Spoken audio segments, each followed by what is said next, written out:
So I want to make a quick video today about the Little Mermaid mythology and the duality between Ursula and the Little Mermaid and how it relates to mother-daughter relationships. And I have a Substack article called The Mother and the Sister Wound Are One. And one of the reasons that, traditionally women have children in their teenage years, you have your first child like 16, 17, 18, 19, is because a really clear identity severing needs to happen from the blood bind with the mother when you're moving into mother-daughter. And this is why, you have the blood right in, when you're 11, 12, 13, you're initiated into blood rights, and that represents that, your mother's blood created you and you live within the territory of your mother's blood up until that point. And then once you have your own blood, that is an exact parallel of your creative voice as a woman. And a lot of people think that women, delaying motherhood lets them access their creative voice so that when they're in motherhood that they, have a firm sense of identity. But actually, the way that the blood right is passed down from mother to daughter really requires birth as an initiation. And I always include childless women into my perspective because I do not want to undervalue childless women, but to understand the nature of blood rights and the creative voice within each individual woman, you have to consider that we are initiated into our blood rights at a very young age, and then birth is the next step of the blood rights. It's the final manifestation of that blood right. And so the severing of the mother-child bond for the mother-daughter is very different than the mother-father because of the way that you are, the son has a whole different chromosome coming from the father. What is passed from mother to daughter has to be transfigured so that it can be utilized to further the next generation. So when you mix your blood with a man's semen, it creates a whole new genetic lineage, it creates a whole new genetic pathway. And if you are going to ever completely differentiate from your mother, you have to have a very clear understanding of the power and the density of her blood versus the power and the density of your own blood. So the base frequency of the feminine is related to the blood and the blood right. If you don't have connection to the base frequency of the feminine, you will be just a parrot of other frequencies. It will be that puppeteer energy, or the doll and master energy. Of course, we like the doll and master energy in a sexual relationship a lot of the time, but it's a very nuanced thing. It's not just, you're open for anything, right? It has to actually feel good. So a woman's relationship with her creative muse and creative voice is not just about how she uses her verbal expression or her singing expression. It's about how she orients herself to where she fits into the fabric of the culture.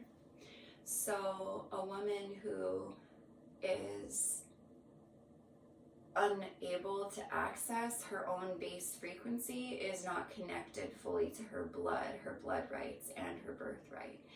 And therefore, she's always going to be living in the shadow of her mother. And what does that mean? It means that she can't fully allow her mother to have her own identity in her own blood. And in other women as well, she will be unable to coexist with a base frequency within another woman. She will need to find some way to make another woman's frequency feel like her own, or vice versa. She'll either have to idolize the woman, become infatuated with the idea of and the idol that she's created of another woman's beauty and muse, and then she will try to emulate it like a replica. She'll try to create herself in the image of another woman. And of course, our mother is the first example of womanhood that we have, and it is by design that we are supposed to create ourselves in the image of our mother at first, and then other women, hopefully other embodied women, also teach us other ways of being a woman.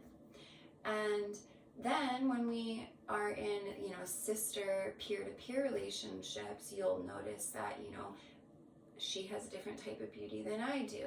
Does that mean my beauty is less? No, it doesn't.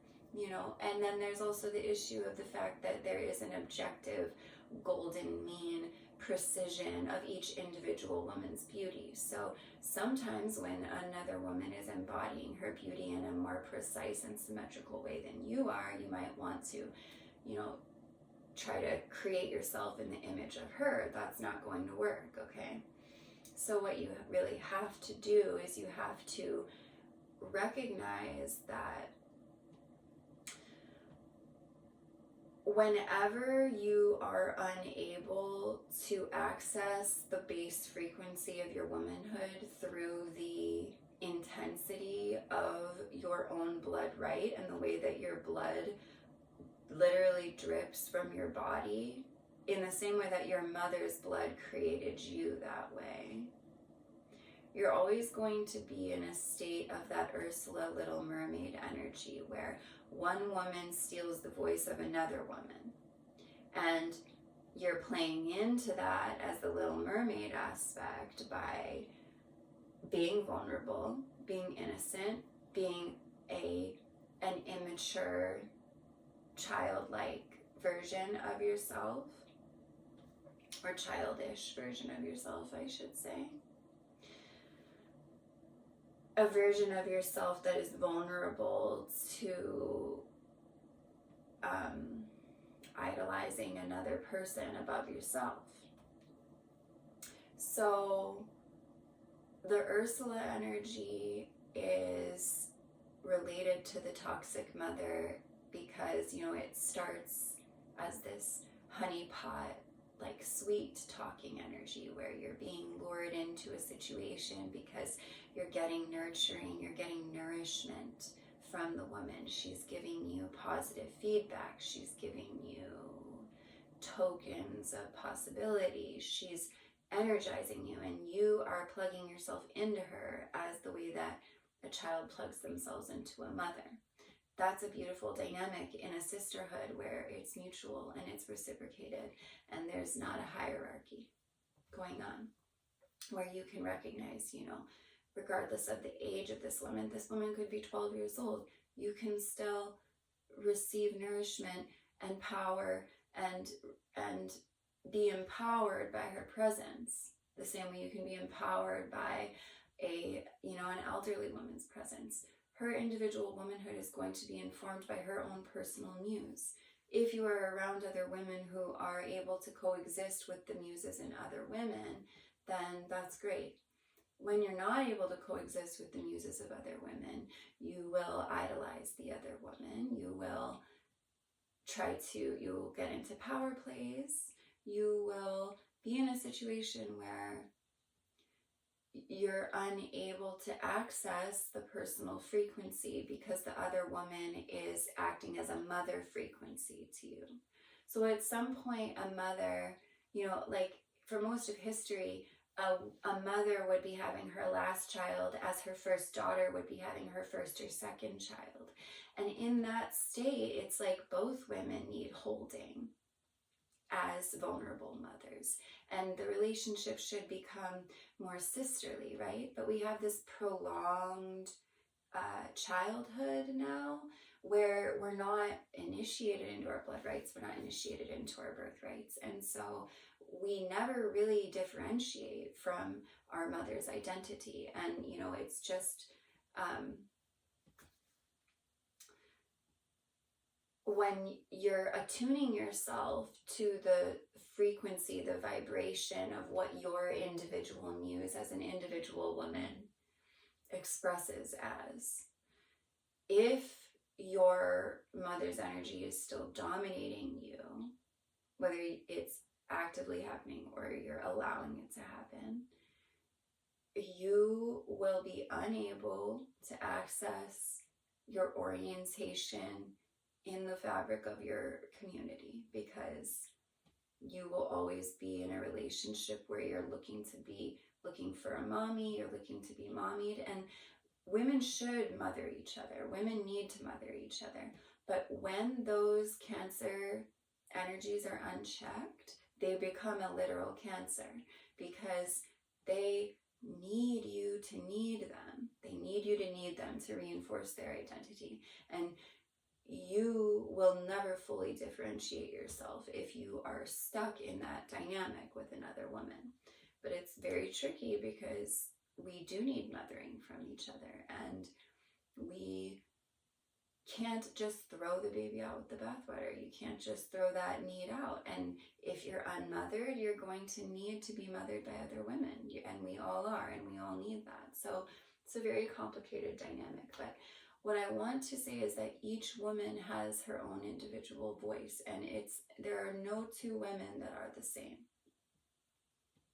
And so if we deeply respect and revere our blood rights, we will understand that that blood, it might have been passed from mother to daughter, but by the time it gets to that individual woman's blood right, and especially the birthright, where it has been mixed with the genetic coding of a father, that individual is, the blood of her mother and the seed of her father, and she is her own individual being.